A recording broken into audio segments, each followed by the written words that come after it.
की सकाळी चमच्याभर माती खात जा. नाही का बरं खात ते बघा. आरोग्याचा इच्छेशी आणि इच्छेचा तुमच्या असणाऱ्या आवडीशी संबंध असतो, बरोबर का.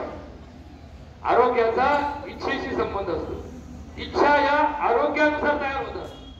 ज्यांच्या शरीरामध्ये लोहजन्य पदार्थ आणि कॅल्शियमचे पदार्थ कमी पडतात, कशाचे, लोह म्हणजे आयर्न, यांच्या शरीरात हिमोग्लोबिन कमी आहे. उन्हाचा त्रास व्हायला लागला कोणी तुम्हाला, इकडे ऊन लागते, वाटाय काय ऊन एवढं नाही, गाभोळ ऊन आहे. कोणतं ऊन आहे, गाभोळ ऊन म्हणतो ना आपण. एखादी चिंच गाभोळी असते म्हणजे काय, आंबटही नसते गोडही नसते. तसं ज्यांना ज्यांना ऊन लागतं येते सावलीत पडले त्यांना असं वाटत की बाहेर चाललं, आणि यांना आता चटका बसायला यांना वाटतं असं बरं झालं असतं. आपण जिथं आहोत तिथं योग्य आहोत, बरोबर आहे की नाही. काही तुम्हाला चक्कर येणार नाही, आली तर मी आहेच ना. तुम्हाला वर्षभर चक्रा येऊ नये म्हणून मी आलो इथं. आता आली तर मी बघून घेईन तुम्हाला काय करायचं. सरळ बसायचं, पुन्हा सरळ बसा. लिख तोट देईन, तुम्ही चुकलं का मग माझं काय चाललं होतं आपलं, माती खायचं, बरोबर. मग ज्या माणसाच्या शरीरामध्ये हिमोग्लोबिनचं प्रमाण कमी आहे किंवा कॅल्शियमचं प्रमाण कमी आहे, त्यांना माती खाण्याची इच्छा होते. त्यांना माती खाण्याची इच्छा होते. मग आता याच्याकडे कसं पाहायचं. समजा एखाद्याची इच्छा झाली तर त्या परिवारात त्यांच्या जाणत्यांनी समजायचं की काहीतरी बदल झाला.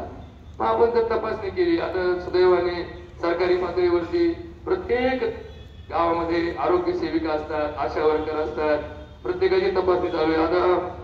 आता काल 11 तारखेपासून 11 डिसेंबर पासून तर 11 मार्च पर्यंत 3 महिने प्रत्येक व्यक्तीचा पूर्ण सर्वे शासनाच्या पातळीवरती आशा, अंगणवाडी सेविका आणि आरोग्य सेविका यांच्या मार्फत संपूर्ण सर्वे केला जाणार आहे.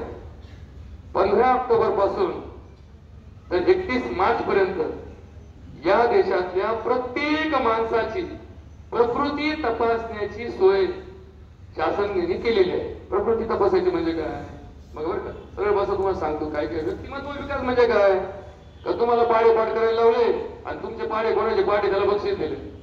ज्याला बक्षीस दिलं ते म्हणताय आपले पाढे बक्षीस दिले, ते म्हणताय आपलं काय तिकडे जायचंच नाही, आपलं जायचंच नाही काही. त्याला बाबाकडलं प्रॉपर्टी पडेल, मला काय घेणं पडेल, मला नोटा मोजता आल्या आपलं काही त्याचं काय घेणे. 3 अंकी 4 अंकी 5 अंकी भागाकार करायचा आणि वर्गमूळ काढायचं, मूळ काढायचं. माझं मुळीच पक्क म्हणतो, मला फक्त एकच काम आहे, मोठा मोजता आले वाटता आल्या, नाही मला काय घेणे ते वर्गमुळाचं घेणं नाही आणि वर्गाचं घेणं, बरोबर आहे की नाही.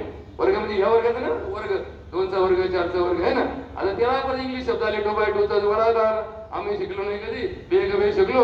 आणि ते पोराला विचारलं, अरे सांग बरं 2चा पडा, 2 by 2 2 by 2 by 2 ते याला म्हणते होते, आठवड्यात गेला का ते म्हणते 1 by 2 2 by 2 म्हणते. तिला इथं काय कळत नाही, एखाद्या फ्लॅटवर गेलं का